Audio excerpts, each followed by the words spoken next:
Hello students, आज हम GST के अंतर्गत प्लेस ऑफ सप्लाई के बारे में बात करेंगे। Place of supply under GST. किसी भी प्रोडक्ट पर, किसी भी सर्विस पर जीएसटी चुकाने के लिए तीन आधार हैं।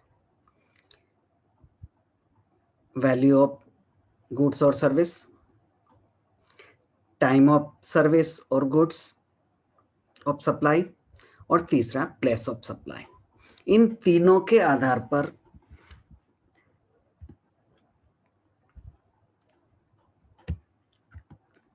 यह निर्णय होता है कि कितने रुपए किस रेट से जीएसटी चुकाया जाएगा। अब जीएसटी चुकाने के लिए प्लेस ऑफ सप्लाई क्यों इंपॉर्टेंट है? भारत में जीएसटी के अंतर्गत तीन तरह की टैक्स की व्यवस्था है। एक,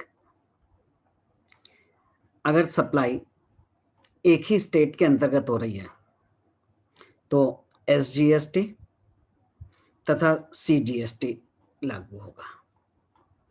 अगर वो सप्लाई एक ही यूनियन टेरिटरी में हो रहा है तो सीजीएसटी और यूटीजीएसटी लागू होगा। लेकिन यदि सप्लाई एक स्टेट से दूसरे स्टेट में हो रही है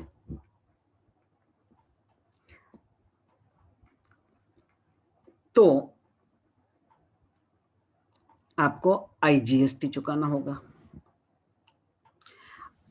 अब ये किस पर निर्भर करेगा कि हम सीजीएसटी और एसजीएसटी चुकाएं या आईजीएसटी चुकाएं? क्योंकि इंटर स्टेट सप्लाई होने पर आईजीएसटी लगेगा, एक स्टेट में सप्लाई होने पर सीजीएसटी एसजीएसटी लगेगा। तो ये दोनों टैक्स किस पर निर्भर करेंगे? प्लेस ऑफ सप्लाई पर। जो माल हमारा दिया जा रहा है, सप्लाई किया जा रहा है, उसका लोकेशन, प्रेजेंट लोकेशन कहाँ है और मूवमेंट के बाद रिसीवर को कहाँ हैंड ओवर हो रहा है,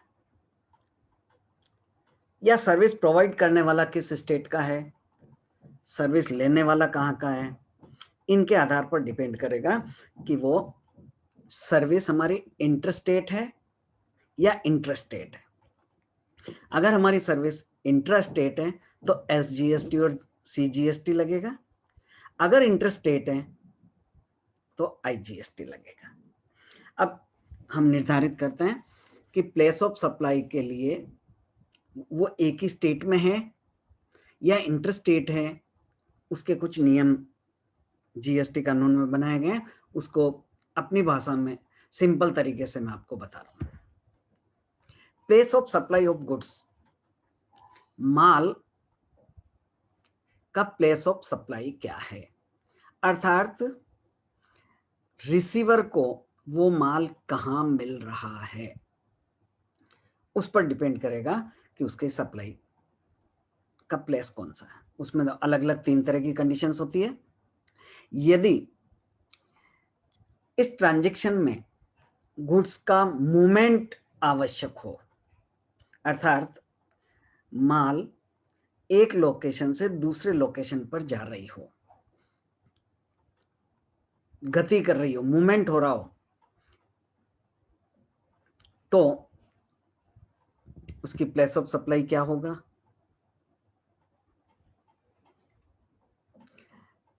इसके लिए हमको ये देखना होगा, यदि मूवमेंट है तो वो माल जाके किस स्टेट में डिलीवर किया जा रहा है।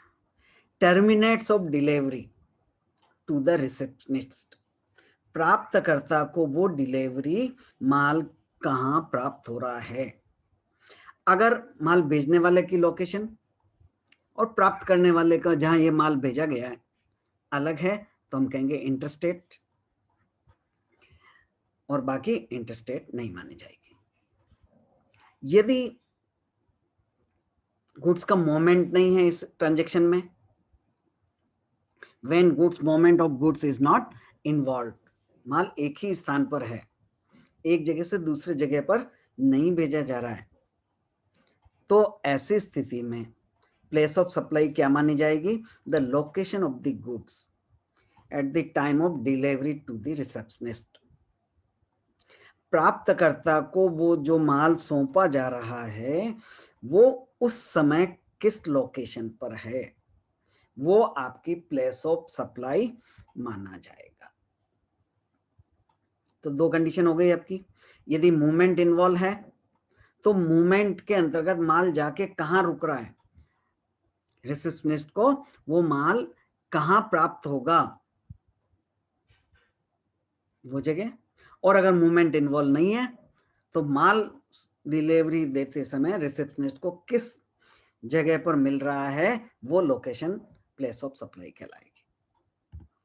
अब तीसरी कंडीशन होती है, बहुत सी बार हम कोई माल का ऑर्डर देते हैं और ये कहते हैं कि भाई आपको ये जो है सामग्री वो इंस्टॉल करनी होगी, एक जगह पर फिक्स करनी होगी लाके, या अलग अलग पार्ट्स को मिला के हमारे को यहाँ सप्लाई करना है। जैसे आपके कारखाने में मशीन इंस्टॉल करनी है, मशीन तैयार करके उसके जो भी पार्ट हैं आप लाएंगे और यहाँ असेंबल करके हमको सौंपोगे, या आपकी जो भी करना हो लाके हमारे को यहाँ इंस्टॉल करके सुपुर्द करोगे। जब तक आप पूरी तरह से इंस्टॉल नहीं करोगे हम नहीं लेंगे। तो ऐसी स्थिति में प्लेस ऑफ सप्लाई क्या होगी? जिस जगह पर वो माल असेंबल किया गया है या इंस्टॉल किया गया है उस जगह को हम प्लेस ऑफ सप्लाई कहेंगे। Place of supply of service, पहले तो बात हुई माल की, अब सर्विसेज के संबंध में। जो सेवा देने वाले व्यक्ति हैं, सेवा किसको दे रहे हैं, किस स्टेट में सेवा दी है, इंटर स्टेट है या नहीं है, इसका निर्धारण के लिए क्या आवश्यक है? प्लेस ऑफ सप्लाई का निर्धारण करना। तो यहां भी दो तीन कंडीशंस हैं। When a service is supplied to registered person, यदि आपने जो सेवा उपलब्ध कराई है, आपके यहाँ पर जो रिसेप्शनिस्ट है प्राप्त रजिस्टर्ड है आपके रिकॉर्ड में कि हमने किसको सर्विस दी है, प्राप्त सेवा प्राप्त करने वाला रजिस्टर्ड है, उसका एड्रेस लोकेशन वगैरह सारा आपके यहाँ पर रजिस्टर्ड किया हुआ है, तो सेवा कहाँ दी गई मानी जाएगी? The registered place of business of the receptionist will be the place of supply. आपके रिकॉर्ड में सेवा प्राप्त करने वाले का क्या एड्रेस है?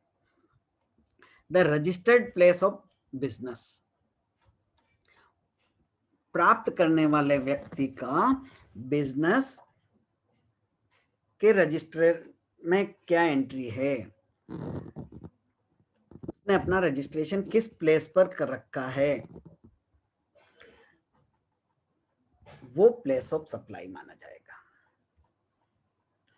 यदि हमने रजिस्टर्ड पर्सन को सर्विस दी है तो उस रजिस्टर्ड पर्सन का प्लेस ऑफ बिजनेस सेवा प्राप्त करने का स्थान माना जाएगा।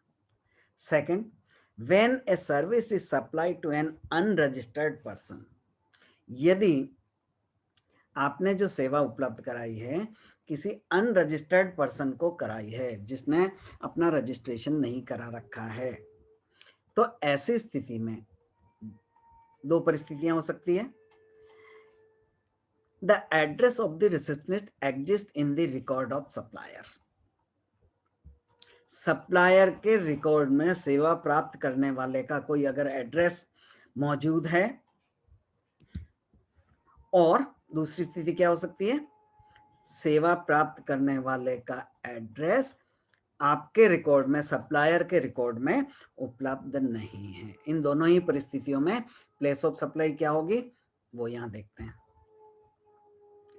When the address of receptionist exist in the record of supplier, supplier के रिकॉर्ड में सेवा प्राप्त करने वाले का एड्रेस मौजूद है, तो फिर प्लेस ऑफ सप्लाई क्या होगी? सप्लायर के रिकॉर्ड में जो एड्रेस है वो लोकेशन, एड्रेस का लोकेशन प्लेस ऑफ सप्लाई माने जाएगी। Location of the receptionist in the record of the supplier. सेवा कहां दी उपलब्ध कराई गई है? Location of the receptionist in the record of the supplier. दूसरी स्थिति, यदि सप्लायर के रिकॉर्ड में एड्रेस उपलब्धि नहीं है सेवा प्राप्त करने वाले का, उस परिस्थिति में क्या होगा? सेवा प्राप्त करने वाले का एड्रेस सप्लायर के पास नहीं है, तो इस स्थिति में the place of supply will be the location of supplier. तो ऐसी स्थिति में प्लेस ऑफ सप्लाई क्या होगी?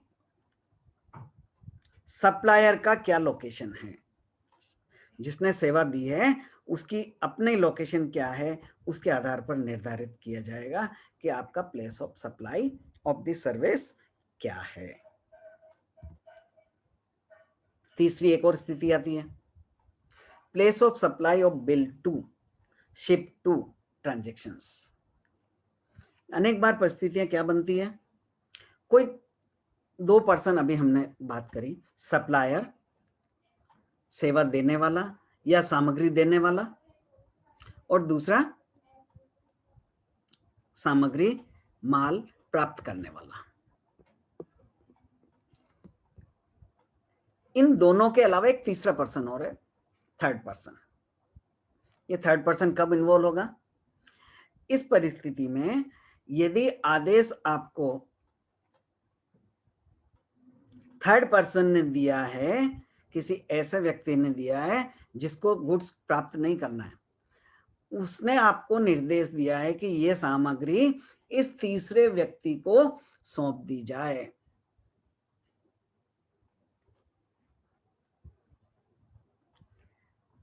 भुगतान करने वाला कौन है? जो से दूसरा व्यक्ति, वो ये डायरेक्शन देता है कि माल की सप्लाई मुझे नहीं करके इस तीसरे व्यक्ति रिसेप्शनिस्ट को कर दी जाए। तो ऐसी स्थिति में लोकेशन, प्लेस ऑफ सप्लाई क्या होगा? It will be the deemed that the third person has received the goods. Third person ने क्या डायरेक्शन दिया है? ये माल इस अन्य व्यक्ति को सौंप दिया जाए, अर्थात माल प्राप्त करने वाला कोई अलग व्यक्ति हो गया, आदेश देने वाला कोई अलग व्यक्ति हो गया। तो प्लेस ऑफ लोकेशन क्या होगी? जिस व्यक्ति ने माल का आदेश दिया है, खरीदने का आदेश दिया है, उसकी जो लोकेशन है वो लोकेशन प्लेस ऑफ सप्लाई मानी जाएगी। It will deemed that the third person who ordered it, who directed it, has received the goods। ये क्या माना जाएगा कि उस थर्ड पर्सन ने, जिसने आदेश दिया है, उसने ही माल प्राप्त किया है। और place of supply will be the principal place of the business of such third person. और जिसने आदेश दिया है और ये मान लिया गया है कि माल उसी ने प्राप्त किया है, चाहे दूसरा डायरेक्शन दे रखा है किसी और को माल सौंपने का, लेकिन अज्यूम क्या कर लिया, उसी ने माल प्राप्त किया है, और उस थर्ड पर्सन का प्रिंसिपल बिजनेस प्लेस क्या है, वो प्लेस ऑफ सप्लाई माना जाएगा। सिंपल शब्दों में कहें तो क्या कह सकते हैं? सप्लायर का लोकेशन, जिसने माल प्राप्त किया उसका लोकेशन, और जिसने आदेश दिया कि उस माल प्राप्त करने वाले को माल दे दिया जाए, तो प्लेस ऑफ सप्लाई क्या होगा? उस तीसरे व्यक्ति जिसने आदेश दिया है उसका बिजनेस लोकेशन क्या है, वो लोकेशन प्लेस ऑफ सप्लाई माना जाएगा। Thank you. इसके कुछ अन्य बातें हैं इस संबंध में, प्लेस ऑफ सप्लाई के बारे में आपको अलग से अगले लेक्चर में बताऊंगा। Thank you.